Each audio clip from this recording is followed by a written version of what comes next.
ang Diyos doon ay tulo ka persona. Wala pa si Jesus. May Diyos na, wala pa. No. So wala pa si Jesus na tao, may Diyos na. No. Na tao si Jesus, Diyos po siya, di ba? Nadungagan ang Diyos o wala? Wala. So wala pa si Kristo, may Diyos na. Okay? Pila ka buok Diyos, so wala pa si Kristo. Ito. Sa dinhang na tao si Kristo, Diyos po siya, di ba?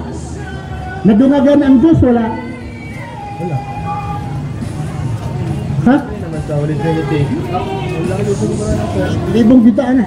Kay nadungagan ng Diyos pagkatao. Di ba ang mga anak, ang kanding, ang anak kanding.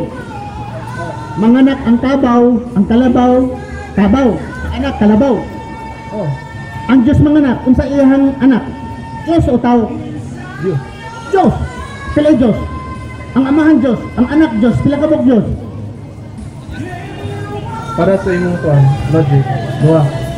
Ay, dili man na, simple raman na. Dili na ako logic. Mathematics na eh, simple kayo eh. Ang Diyos amahan na ana. So wala pa na tao si Kristo. Pagkatao ni Kristo, Diyos. Nangutan ako nimo, nadungagan ang Diyos, wala, ingka wala. Diba? Di nadungagan? O pa sa bulanon, magbuot kag mo yan ho. Naman sa bulanon, ija-ija mo ta, magbuot kag mo yan ho. Nga, sa wala pa na tao, si Kristo may Diyos na. Pag abo si Kristo, dungagan ang Diyos, wala nung maurag hapon ko siya.